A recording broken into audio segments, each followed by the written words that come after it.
ملائکہ کے پیدا ہونے سے بھی 2000 سال قبل جنات پیدا ہوئے، لیکن انہوں نے زمین میں فساد بچایا۔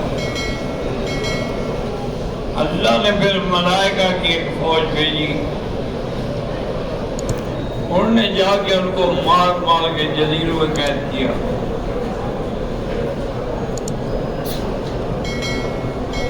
اب اللہ تبارک و تعالی نے فرمایا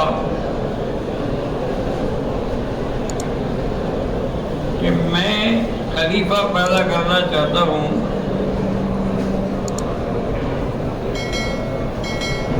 خلیفے کا معنی ہوتا ہے بعد میں آنے والا۔ اب اللہ کے بعد تو کوئی نہیں آئے گا، معنی یہ ہے کہ ایسی قوم پیدا ہوگی جس کے بعد دوسری قوم آئے گی۔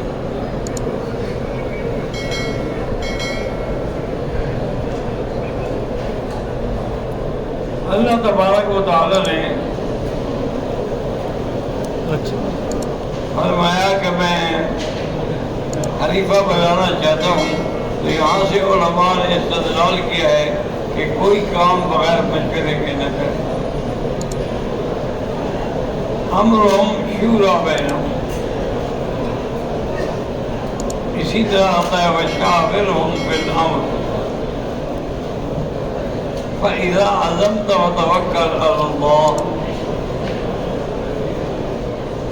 إِنَّ اللَّهَ يُحِبُّ الْمُتَوَكِّلِينَ۔ اللہ کے فرشتوں نے عرض کیا کہ یا اللہ أَتَجْعَلُ فِيهَا مَن يُفْسِدُ فِيهَا وَيَسْفِكُ الدِّمَاءَ وَنَحْنُ نُسَبِّحُ بِحَمْدِكَ وَنُقَدِّسُ لَكَ۔ یا اللہ آپ ایسی قوم پیدا کرنا چاہتے ہیں جو دوبارہ فساد کرے گے۔ یہ ان کے علم غیب نہیں تھا، پہلے وہ جنات کا حال سن چکے تھے۔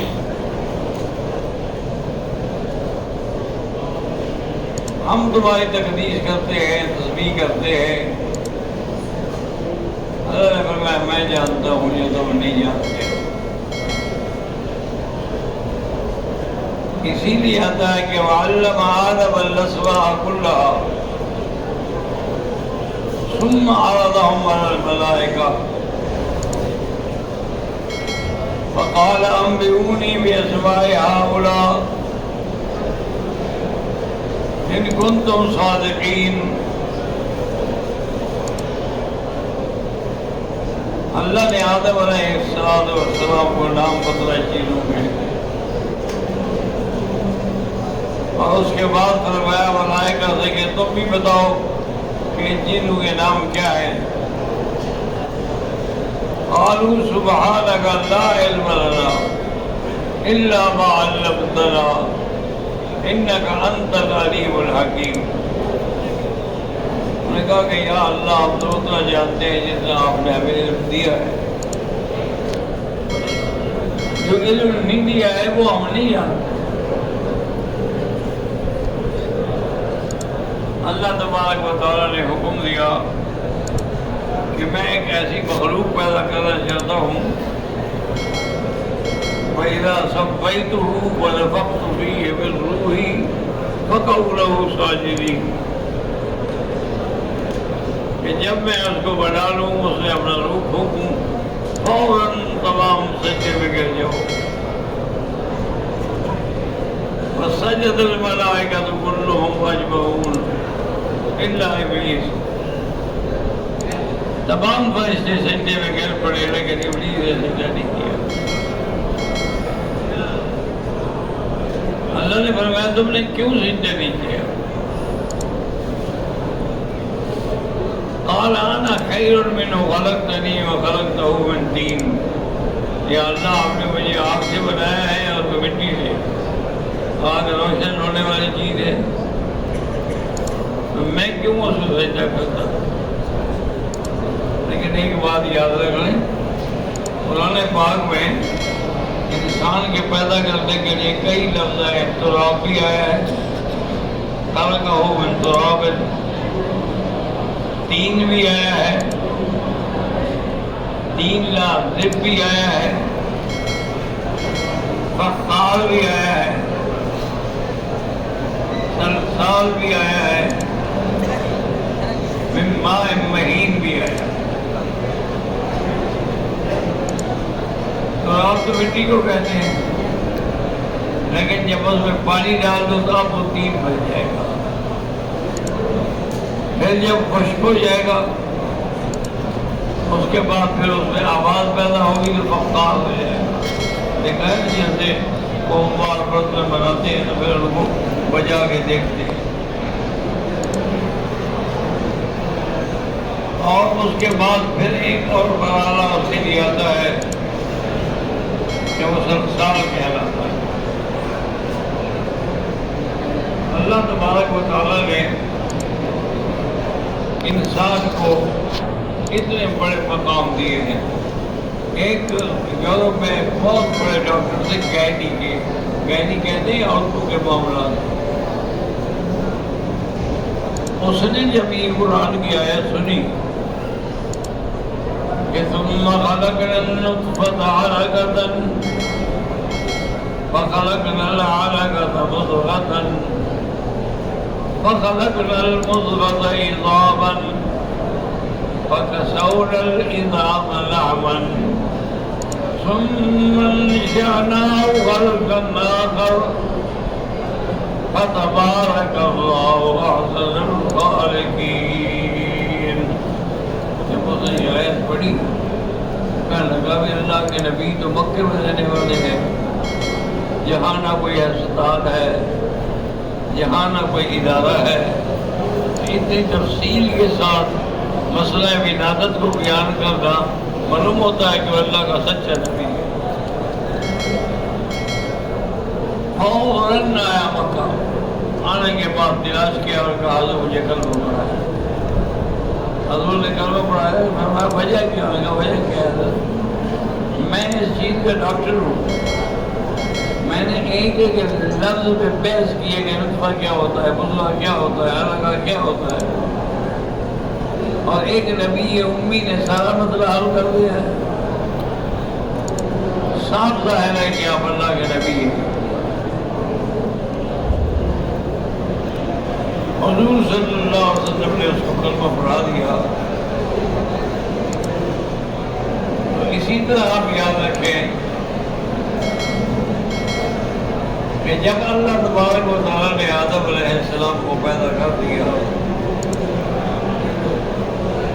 اور آدم علیہ السلام سے پہلے 2000 سال پہلے جنات کو پیدا کیا گیا،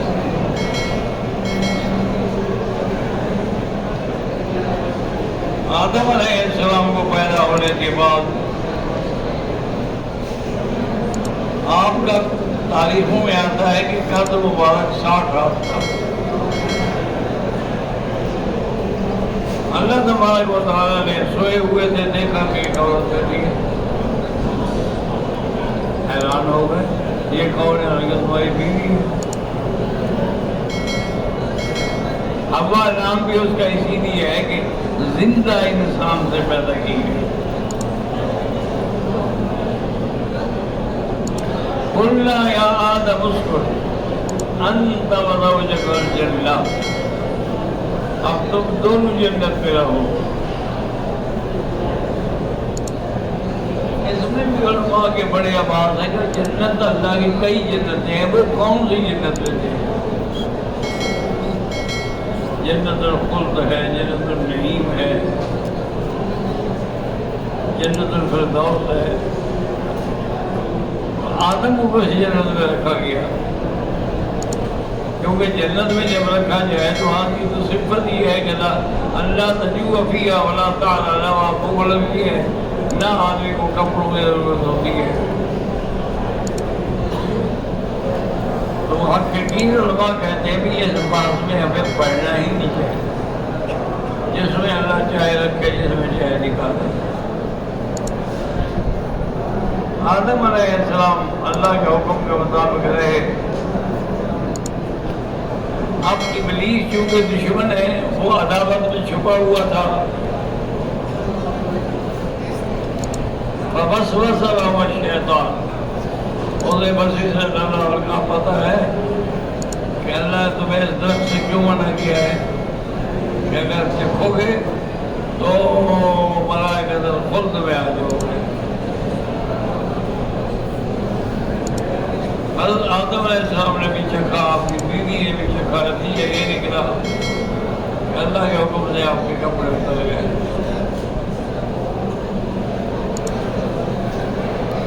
آپ نے جلدی سے جنت کے درختوں کے پتے لیے اپنے بدن کو چپاتے رہے. میں نے نہیں کہا تھا کہ لہو لگا دوں وہ بھی تمہارا دشمن ہے. یا اللہ غلطی ہو گئی, توبہ قبول فرما. 12 دونوں کو جنت سے اتار دیا گیا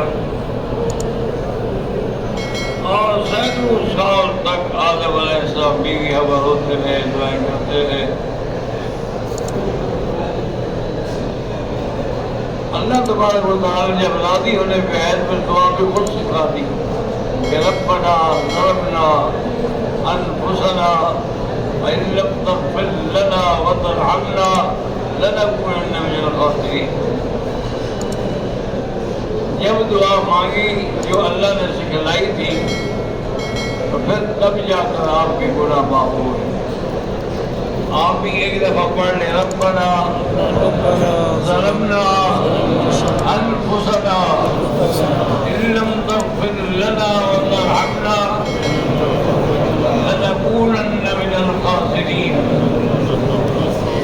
یا اللہ ہمارے گناہ بھی معاف فرما دے. یا اللہ تو اس دروازے پہ آئے بیٹھے ہمیں تو مانگنا بھی نہیں آتا, بغیر مانگے عطا فرما. آمین.